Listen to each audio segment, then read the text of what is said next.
Bonsoir tout le monde. Hello everyone, good evening. Welcome to Newfoundland and Labrador for all our European friends. It's such a pleasure to be here, to be welcomed by so many great friends. First of all, Premier Furey, thank you for being here, for playing host to us all for these next couple of days. Seamus O'Regan, Goody Hutchins, thank you for being such strong voices for Newfoundland and Labrador in Ottawa, along with our great team of MPs who are here, Yvonne, Ken, Joanne, and I think that's it. And but is Terence here tonight? No, see, I knew Terence wasn't here tonight.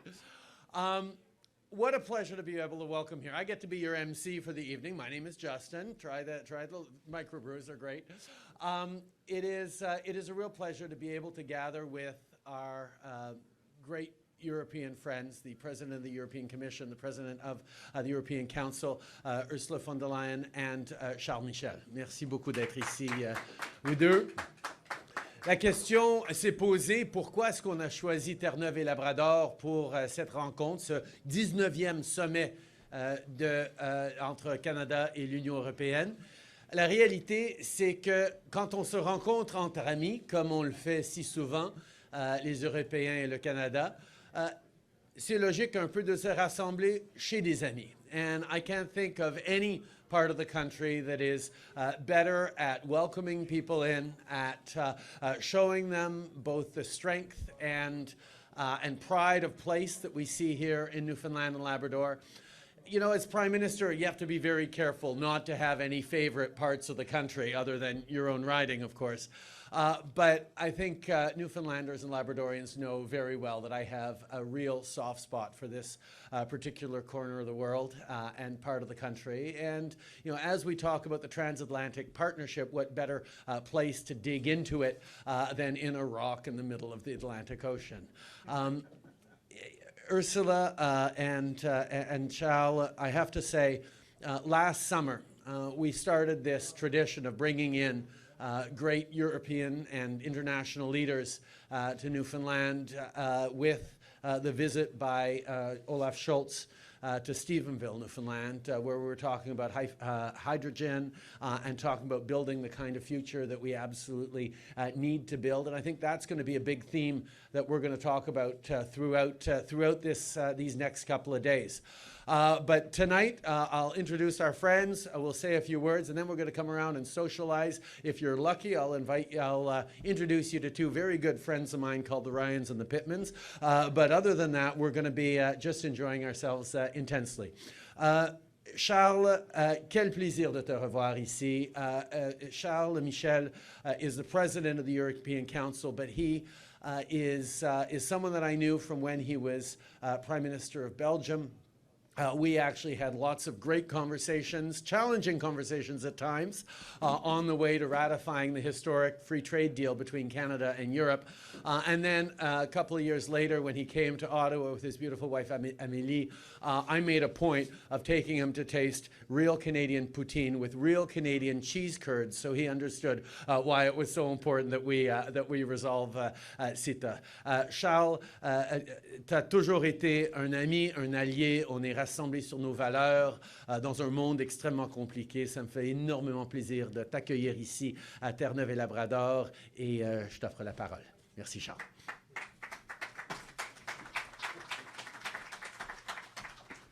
Monsieur le Premier ministre, cher Justin, dear Prime Minister, dear Justin, it's a great pleasure for Ursula and myself to be hosted by you in this beautiful location, in this very symbolic location, because indeed we are not separated by an ocean, we are connected by this ocean. And we have a long tradition of cooperation, Canada and Europe and the European Union, because we share the same values. We believe in human dignity, we believe in democracy, in the fundamental freedoms. This is our common DNA. In this challenging world, when we are facing so difficult geopolitical challenges, it is important to count on sincere friends. We are fighting at the international level to try to convince the international community to do more, to cooperate more, to coordinate much more. And that's why, for instance, we are working very hard to make possible more prosperity across the world. And you reminded us how we got to know each other. And you are right. These were difficult circumstances. It was a few years ago. C'était il y a quelques années. Et je me souviens qu'en réalité, je passais une partie de mes nuits avec Justin Trudeau, à cause du décalage horaire, uniquement à cause du décalage horaire. On se parlait au téléphone parce que j'essayais jour après jour d'expliquer comment on essaie de travailler pour résoudre cette responsabilité commune de tenter de dégager cet accord commercial, le CETA. And I'm very proud that today we can observe that this trade agreement, this is an increase by 66% of the trade volume between Canada and the European Union. It shows that we were right to fight and to try to engage and to resolve this question. Mesdames et messieurs, peut-être quelques mots aussi pour vous dire que nous nous rencontrons pour travailler ce soir et demain afin de resserrer ces liens entre le Canada et l'Union européenne dans un moment où le monde est confronté à des enjeux extrêmement difficiles, extrêmement importants. D'une part, on veut réussir ensemble la transition climatique, réussir cet équilibre entre dégager de la prospérité, améliorer les conditions de vie, tout en veillant à respecter notre environnement, à respecter la nature. On veut réussir la transition digitale, miser sur l'intelligence artificielle, mais aussi protéger les libertés fondamentales, protéger la vie personnelle, respecter les données personnelles. On veut aussi être engagé pour faire en sorte qu'il y ait dans le monde plus de paix et plus de sécurité. Dans un moment complexe, nous sommes spontanément à côté des Ukrainiennes et des Ukrainiens qui se battent pour nos valeurs communes, qui se battent pour leur liberté. Nous sanctionnons ceux qui veulent porter atteinte à un ordre international fondé sur des règles. Et dans cette crise au Proche-Orient, on défend les principes du droit international, on défend le droit pour Israël de se défendre en lien avec le droit international, on soutient de l'aide humanitaire, on soutient une solution à deux États. On le voit bien, on va travailler beaucoup aujourd'hui et demain. Nous sommes optimistes sur tous ces sujets, intelligence artificielle, transition climatique, transition digitale, matériaux critiques. Nous sommes amis, nous sommes rassemblés pour plus de coopération. Merci pour ton amitié et tu peux vraiment compter sur une Union européenne sincère et très engagée pour faire fructifier cette relation entre le Canada et l'Europe. Merci à vous.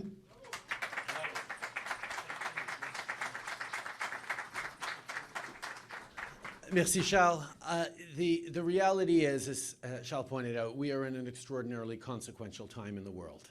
There is so much going on that is really having a huge impact on our citizens.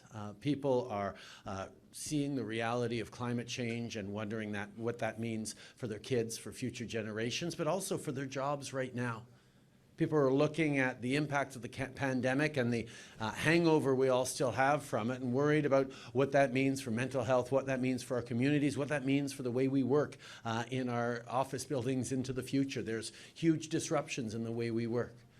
People are looking at the shifting geopolitical poles, understanding the rise of authoritarian states, the increased weaponization of trade by so many corners of the world, and worried about what that means as we see disrupted supply chains that have stayed disrupted since the pandemic. And you layer onto that big geopolitical happenings like Russia's illegal invasion of Ukraine and the conflict in Gaza right now, and the challenges that we all have in keeping people together in an extraordinarily difficult time where emotions are running high for good reasons as people are grieving and fearful and worried, and we see incredible rises in both Islamophobia and anti-Semitism at the same time. We're seeing a complexity to the world right now that is, at the same time as inflation and interest rates are hitting people, leaving citizens really worried about what the future looks like. And that's why it's so important to be able to pull together with friends. And as people are reflecting on what this summit is all about, this is about some of the best of friends in the world rolling up our sleeves and working together to build a better future that citizens across all our countries and all around the world can actually feel like they're part of, can feel optimistic about the future. Think of 5 of the concrete things that we're announcing together, big steps that we're taking in this really substantive and substantial summit. First one is that Canada's joining Horizon Europe, which is the greatest research and innovation mechanism in the world right now And I think of all the innovators here as we think of the digital hub that we'll be going to see tomorrow. And part of the reason why I'm so glad to have you here in Newfoundland and Labrador, where it's not just about the hard work that has always been around natural resources. It's also about envisioning the future in very exciting ways that Andrew has been leading on. You know, this is about the research and the innovation that's going to create a better future for all citizens. We're also talking about a digital partnership that is going to make a huge difference, building on that as we work together to understand the impacts of AI, the impacts of disinformation and misinformation on the social media that people get to overwhelmed by in so many ways that tend to exacerbate our challenges. That's the big second announcement we're making. And then we're going to do a lot around the Green Alliance as well, because on green issues, we've been aligned for so long with the European Union in knowing that the economy and the environment don't just have to go together, they do go together. And the opportunities that we're seeing right now grow in our countries, in our investments, in our opportunities for great jobs for the future is what we're going to be leaning in on. And two of those examples that flow from that is first, the European Union will be joining Canada's the global carbon pricing challenge that Canada helped launch at the UN a number of years ago. And what that means is as countries are looking to make sure that they are not disadvantaged as they do some heavy lifting in fighting climate change, that we're recognizing the work each other is doing. And the fact that Canada does have a price on pollution makes sure that we're going to be able to trade fairly and openly and not at a disadvantage with countries around the world like the European countries that are stepping up in real ways on fighting climate change. And those countries that don't take climate change seriously will be left out of important elements of global trade. And the other piece that we're doing, the fifth piece that we're talking about, and actually there's about a dozen, but the 5 big ones, the fifth one is about the impacts of climate change. We had in Canada this summer extraordinary challenges with wildfires right across the country, including in places where they didn't happen before. And Europe is facing those same challenges.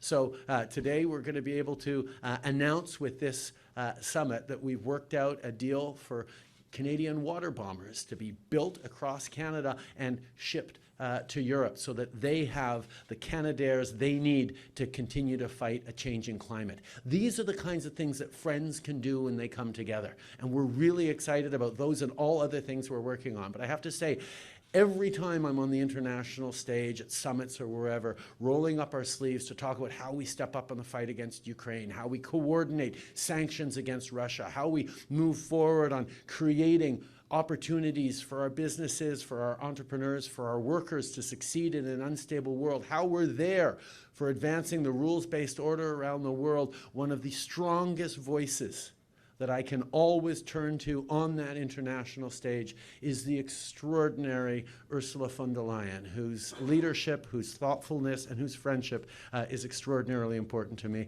Ursula, why don't you come up and say a few words? Yes.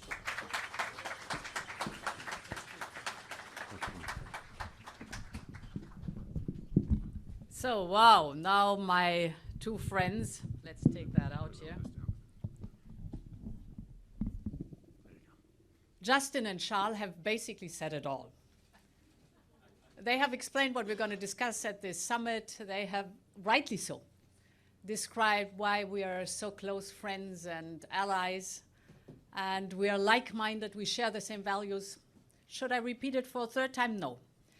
I think I want to tell you why Newfoundland Labrador has a very special place in my heart. And the story goes way back, more than 2 decades. At that time, I was not in politics. I was a young mother with 7 children. My youngest one was 2 years old. My oldest one was 14 years old. I am by training a medical doctor. My husband is by training also a medical doctor. He's a cardiologist. And cardiologists are traveling all over the world to congresses, you know that. So one day I dropped off my husband at the airport. He wanted to go to a congress to Washington. And I drove home, spent my day with the children. It was, as I said, more than 2 decades ago. At that time, you didn't have cell phones, no smartphones. The internet was a place where a few weird people were, but it was scary. So it was a different time. And TV, at least in Germany, was not running 24/7. You got the news from the radio. So a few hours went by, and all of a sudden, in the radio, they had the breaking news that a very serious attack in the United States had happened. 2 planes had flown into the Twin Towers, and 1 plane crashed into the Pentagon. You can imagine how terrified I was when I thought, a few hours ago, you've dropped off your husband to take a plane to Washington, D.C. I had no clue what was going on. I had no information for 5 hours, for 10 hours, for 15 hours. And you can imagine how scared and terrified, and at the end of a nervous breakdown, at the verge of a nervous breakdown, I almost was. Then I got a phone call. My husband called me. He said, "Don't worry, everything is fine. I am in Gander, Newfoundland, Labrador." And now it should be my husband who tells you the story he experienced here in Newfoundland. But as he is not here, I try to explain you what he told me.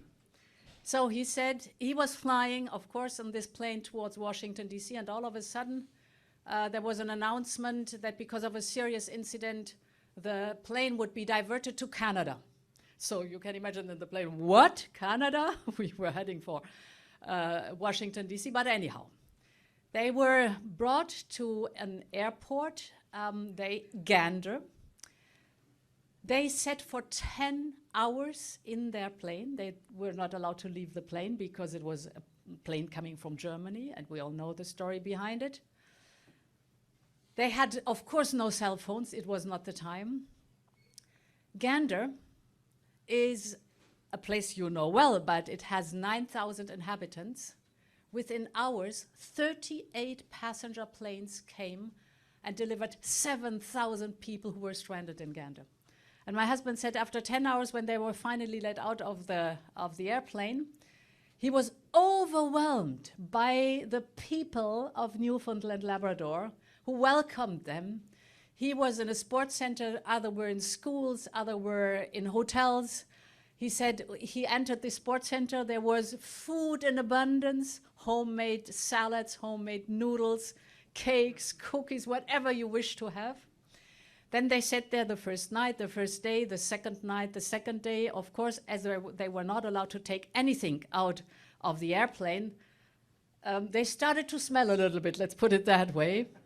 Then the people of Gander came and said, "Why can't I invite you to my home, take a shower, here is something to change." He spent there 5 days. I think this little story of one person of these 7,000 you gave shelter tells a lot about the people here in the region, tells a lot about the people of Newfoundland, Labrador, and their spirit of volunteering and helping. And therefore, I see a glass here with water. I wish it was some beer. But anyhow, I take this glass of water, and I can only say, let's have a big, big toast on the people of Newfoundland and Labrador. Welcome to the Rock.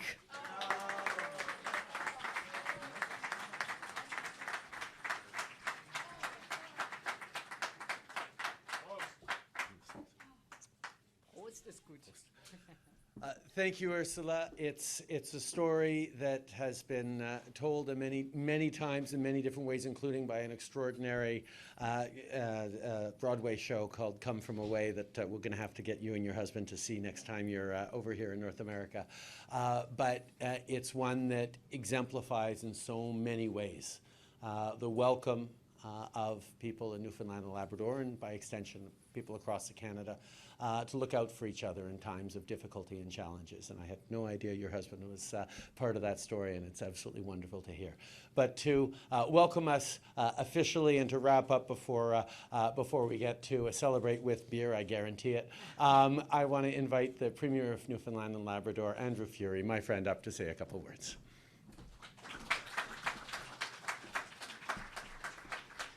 Well, the nice thing about going last is not only has everything been said, the mic is set at the right height for me as well. I want to definitively and enthusiastically welcome the presidents to Newfoundland and Labrador. Welcome home, I should say to you, President. And Prime Minister, welcome back. To the Europeans in the audience, welcome. As many of you may know, Newfoundland and Labrador has a long-standing history with our European family. Over 500 years of history unite us. What brought Europeans to our shores in the first place is a wealth and a bounty of natural resources. Wars were fought over it. The French, the English, the Dutch all wanted to claim Newfoundland and Labrador for its bounty of natural resources. Fast forward to today, to why you are here today, we still are blessed with a vastness of opportunity and riches beyond anyone's dreams in natural resources. We have what Europe needs. We have what the world needs right now in this time of transition. We have an abundance of lower carbon emitting petroleum products, which is necessary at this particular moment. But we also have an abundance of green, renewable, untapped resources here in our province. We have all the key ingredients for hydrogen to be distributed worldwide, in particular to Europe. Our location, our proximity makes us ideal for European partners. The abundance of wind, the reason I'm so short, is ideal for generation of electricity and electrolysis and the hydrogen process. Deep sea ports with access to your shores. We were an ideal partner then, and we are an ideal partner now. So we want to make sure that the welcome is open, it's warm. You'll no doubt enjoy the enthusiastic hospitality to which your husband already experienced and to which we are well known for.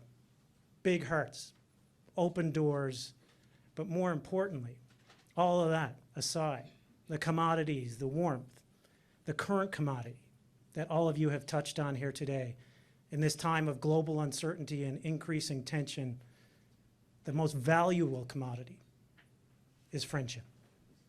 And from my heart to yours, we want to welcome you with a spirit of friendship here today. I need to also take a moment and reflect, as the Prime Minister has, on the geopolitical tensions and changing landscape around the world right now, and acknowledge, as we all do, that Canada remains a beacon of hope for so many around the world.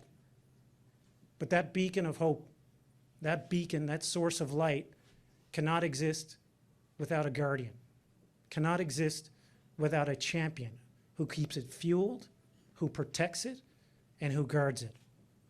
Now, that person in Canada is someone who understands the local political realities, but equally important, understands Canada in a global context. That person understands that inclusivity and diversity can exist together. It can and will defeat diversity and exclusion. That person happens to be an honorable Newfoundlander and Labradorian and knows all of the lyrics to We'll Rent and We'll Roar. That person is my good friend, the Prime Minister, Justin Trudeau, and I think he deserves a round of applause.